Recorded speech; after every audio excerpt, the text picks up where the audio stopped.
अखिलेश यादव ने नाम आगे नहीं किया तो मैं वोट राज्यसभा में करते हुए नजर नहीं आऊंगी।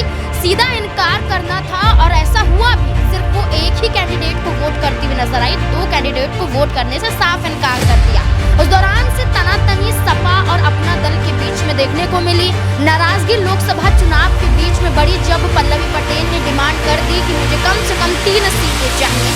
और ऐसे में चंद्रशेखर आजाद जिन मुद्दों पर काम करते हैं, जिसके तहत पार्टी का गठन किया गया है, वो भी कहीं ना कहीं पल्लवी पटेल का भी वही नारा है, वही मकसद है और उन्हीं के लिए काम करना है। जब पीडीएम के तहत AIMIM के साथ गठबंधन करती हुई यहाँ पर पल्लवी पटेल नजर आई थी, तो उस दौरान उन्होंने चंद्रशेखर आजाद को लेकर ये दावा किया था कि अगर उनके साथ कोई और दल भी जुड़ना चाहते हैं तो वो अपना हाथ बढ़ाने के लिए तैयार है। यानी कि क्या पल्लवी पटेल मिलाएंगी चंद्रशेखर आजाद से हाथ? उत्तर प्रदेश की राजनीति में इस वक्त यह सवाल गूंजने लगा है। दरअसल अखिलेश यादव के खिलाफ जिस तरीके से पीडीएम मोर्चे का गठन किया, जाहिर सी बात है उन्होंने अखिलेश यादव पर यह आरोप लगा दिया था कि अखिलेश यादव मुस्लिमों के हितैषी बनते हैं लेकिन है नहीं, और मुस्लिमों के नाम लेने से डरते हैं। यही वो बड़ी वजह है कि वो पीडीए का नारा देते हैं, यानी पिछड़ा दलित अल्पसंख्यक। पीडीएम का नारा नहीं देते, यानी मुस्लिम का नाम लेने से बचते हैं। लेकिन अब जो परिस्थितियां बन रही हैं कि चंद्रशेखर आजाद ने जिस तरीके से दलितों के बीच अपने सियासी रसूख को बढ़ाया है,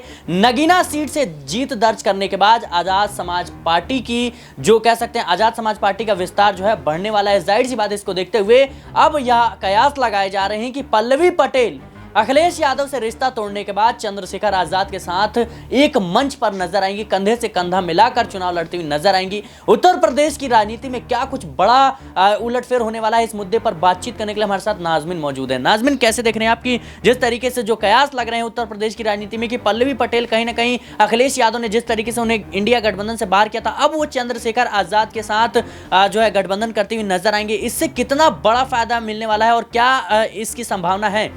देखिए, अगर हम राजनीति की बात करें तो राजनीतिक गुण है कि आपको किसी के सामने झुकना भी पड़ सकता है, आपके ऊपर कई सवाल भी खड़े हो सकते हैं। लेकिन पल्लवी पटेल को लेकर मैं एक बात ज़रूर कहना चाहूँगी कि राज्यसभा चुनाव से लेकर लोकसभा चुनाव में उन्होंने अखिलेश यादव को तेवर दिखाए। वो डिमांड रखती हुई अखिलेश यादव के सामने नजर आई। उनकी मांग ये थी कि अखिलेश यादव उसे पूरा करें या ना करें, लेकिन उनकी मांगे जायज़ हैं।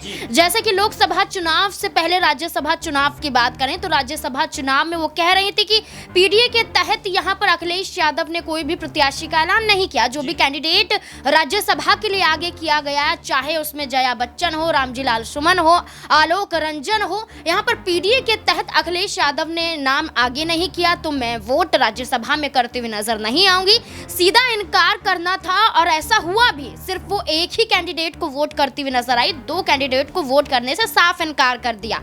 उस दौरान से तनातनी सपा और अपना दल के बीच में देखने को मिली। नाराजगी लोकसभा चुनाव के बीच में बढ़ी जब पल्लवी पटेल ने डिमांड कर दी कि मुझे कम से कम 3 सीटें चाहिए, जिसमें कौशाम्बी, फूलपुर, मिर्जापुर सीट की मांग करती हुई नजर आई। यहां पर दावा किया गया था कि अखिलेश यादव 1 सीट यानी कि फूलपुर सीट देने के लिए तैयार थे, जो उनके पिता की सीट थी।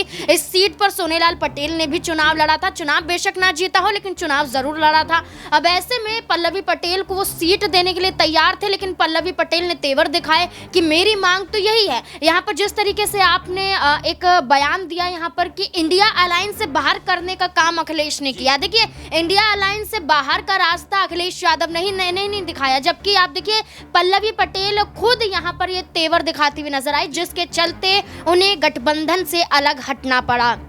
पीडीए के बाद पीडीएम पर आ जाती हैं, लेकिन जब मुस्लिम आरक्षण का मुद्दा उठता है तो मीडिया से भागती हुई नजर आती हैं। लेकिन देखा जाए तो अब पल्लवी पटेल अगर अपने तेवर या अपनी सख्ती नर्म रखती हैं, तो जहां आप चंद्रशेखर आजाद की बात कर रहे हैं, जो नगीना लोकसभा सीट पर बहुमत के साथ जीत हासिल करते हुए नजर आए थे, तो चंद्रशेखर आजाद और फ्रावण की बात करें तो वो खुद उत्तर प्रदेश के उपचुनावों में चुनाव लड़ने के लिए तैयार हैं, अपनी पार्टी से कैंडिडेट को उतारने के लिए तैयार हैं। इतना ही नहीं, और राज्यों के विधानसभा चुनाव में भी किस्मत आजमाते हुए नजर आएंगे। जैसे कि इसी साल का जिक्र करें तो हरियाणा में चुनाव है, महाराष्ट्र में चुनाव है, झारखंड में चुनाव है। इसके बाद 2025 में आप देखेंगे तो कई राज्यों में चुनाव है, बिहार में भी चुनाव है, दिल्ली में भी चुनाव है।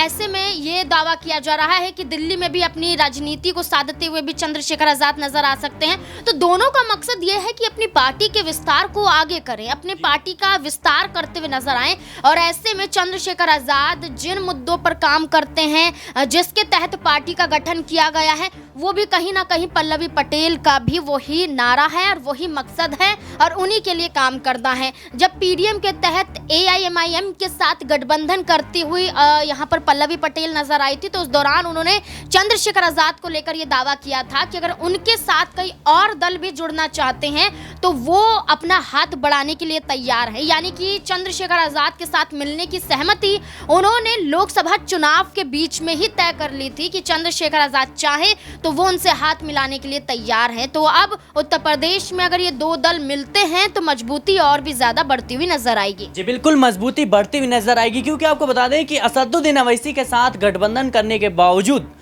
पल्लवी पटेल एक भी सीट जीतने में नाकाम रहती हैं। और जाहिर सी बात है कि जो मुस्लिम वोट बैंक कहीं ना कहीं इंडिया गठबंधन पर भरोसा जताया, जिन्होंने इंडिया गठबंधन को वोट किया, वो पल्लवी पटेल को मिला नहीं। और चंद्रशेखर आज़ाद ने जिस तरीके से लोकसभा चुनाव में जीत दर्ज की है, जाहिर सी बात है उनको मुस्लिम और दलित वोट बैंक का सहारा मिला है और इसी की बदौलत उन्होंने कहीं ना कहीं 1 लाख से ज़्यादा वोटों के अंतर से जीत हासिल की। लेकिन पल्लवी पटेल के और चंद्रशेखर आज़ाद के गठबंधन होने के बाद क्या लगता है आपको कि जो मुस्लिम और दलित वोट बैंक चंद्रशेखर आज़ाद पर भरोसा जताया, खासतौर पर लोकसभा चुनाव में, विधानसभा चुनाव में पल्लवी पटेल पर भरोसा जताएंगे, वोट कर सकेंगे? देखिए, अगर पल्लवी पटेल पर भरोसा जताया जाता तो आप देखिए कि उत्तर प्रदेश की लगभग 17 से 18 लोकसभा सीटों पर अपने प्रत्याशियों को उतारती हुई नजर आई। कई का नाम तो चुनाव लड़ने से पहले ही कट गया, रिजेक्ट कर दिए जाते हैं, पर्चा खारिज हो जाता है, जिस तरीके से पूरी प्रक्रिया का पालन करते हुए नजर नहीं आते हैं। ऐसे ही आप ये देखिए, लोकसभा चुनाव में पल्लवी पटेल की पार्टी कोई छोटी पार्टी तो नहीं है। भारतीय जनता पार्टी के साथ गठबंधन में भी अपना दल रहा है, अपना दल का गठन यहाँ पर उनके पिता सोनेलाल पटेल ने किया है। बसपा का यहाँ पर जिस तरीके से स्थापना हो रही थी, उन लिस्ट में भी उनके पिता का नाम आता है। इसके बाद बसपा के साथ राजनीति करने के बाद आप देखिए अपनी पार्टी का गठन करते हैं, बीएसपी के साथ भी जुड़े रहते हैं, समाजवादी पार्टी के साथ भी गठबंधन यहाँ पर अपना दल का रहा। लेकिन पल्लवी पटेल की बात करें तो उन्हें इस बात की जानकारी ही नहीं थी कि आप चुनाव लड़ रहे हैं लोकसभा का, आप प्रत्याशी उतार रहे हैं तमाम सीटों पर, लेकिन आपका चुनाव चिन्ह चाहिए, आप चुनाव चिन्ह लेने में देरी कर देते हैं। जब चुनाव आयोग जाते हैं तो चुनाव आयोग एक्शन ले लेता है कि अब आपको चुनाव चिन्ह नहीं मिल सकता, अब आपको सिंबल नहीं मिल सकता है, तो तब वो यहाँ पर हाई कोर्ट का रुख करते हुए नजर आती हैं, हाई कोर्ट से भी फटकार लग जाती है। तो ये तो पल्लवी पटेल ने अपने एक राजनीतिक सफर को दिखाया है कि अभी तक आपको इस बात की जानकारी नहीं थी। इसके बाद लोकसभा चुनाव में एक सीट तक नहीं जीत पाती हैं।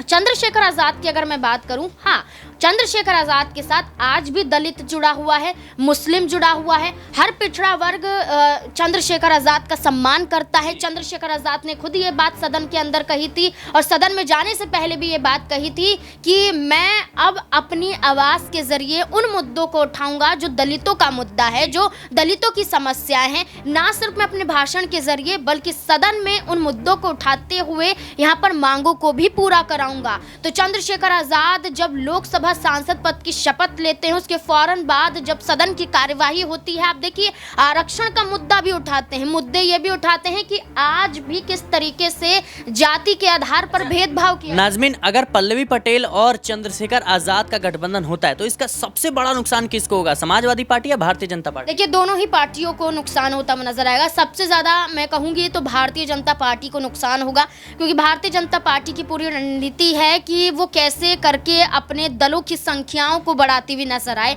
कितने दल भारतीय जनता पार्टी के साथ जुड़ते हुए नजर आए, लेकिन आज अस्तित्व क्या है? सुभाषपा देख लीजिए, एक सीट मिली थी, अपने बेटे को चुनावी मैदान में घोषी से उतारते हुए नजर आए, हार का सामना करना पड़ा। संजय निषाद सपा से अलग हटकर आए थे, ओपी राजभर भी सपा से अलग हटकर आए थे, रालोद प्रमुख जयंत चौधरी भी सपा से अलग हटकर आए थे। तो कई ऐसे चेहरे हैं जो सपा से अलग हटकर आए, लेकिन भारतीय जनता पार्टी में एक वक्त तो उनको तवज्जो दी गई, लेकिन दूसरे ही साल उनको दरकिनार किया गया। तो भारतीय जनता पार्टी को इस बात का नुकसान होगा कि दलितों का वोट बैंक अब उन पार्टियों को जाएगा जो कहीं ना कहीं उनके लिए ही काम ना सिर्फ उत्तर प्रदेश में बल्कि तमाम राज्यों में भी करती हुई नजर आती हैं। तो भारतीय जनता पार्टी का वोट बैंक कटेगा, समाजवादी पार्टी का भी वोट बैंक कटेगा, लेकिन नुकसान सबसे ज्यादा मुझे लगता है भारतीय जनता पार्टी को ही होने वाला है। जी बिल्कुल, उत्तर प्रदेश की राजनीति में जिस तरीके से चंद्रशेखर आजाद ने दलितों के बीच अपने सियासी पैठ को जमाया है और मुस्लिम वोटर्स हैं वो कहीं ना कहीं चंद्रशेखर आजाद के समर्थन में नजर आ रहे हैं। ऐसे में चंद्रशेखर आजाद ने पूरी तरीके से तैयारी कर ली है कि आने वाले जो 10 विधानसभा सीटों पर चुनाव है वहां पर भी अपने प्रत्याशी उतारेंगे। इसके साथ ही तमाम वो राज्य जहां पर विधानसभा चुनाव होने वाले हैं, खासतौर पर अगर हम बात करें झारखंड, बिहार, महाराष्ट्र, हरियाणा, दिल्ली जैसे राज्यों में कहीं ना कहीं चंद्रशेखर आजाद की पार्टी, आजाद समाज पार्टी चुनाव लड़ने वाली है और ऐसे में तमाम बड़े चेहरों का सहयोग होना बहुत ही ज्यादा अहम माना जा रहा है। खास तौर पर उत्तर प्रदेश की राजनीति में जो चंद्रशेखर आजाद हैं वो कहीं ना कहीं इस कवायद में जुटे हुए हैं कि जो सहयोगी दल हैं वो उनके साथ आते हुए नजर आए। खास तौर पर देखा जाए तो ओपी राजभर का इसमें नाम आ रहा है, इसमें स्वामी प्रसाद मौर्य का नाम आ रहा है, पल्लवी पटेल का नाम आ रहा है। तमाम बड़े चेहरे हैं जो कहीं ना कहीं अब चंद्रशेखर आजाद के साथ जुड़ते हुए नजर आ सकते हैं। फिलहाल के लिए इस रिपोर्ट में इतना ही। देश और दुनिया की तमाम खबरों के लिए बने रहे नेक्स्ट 9 पॉलिटिकल बाइट के साथ।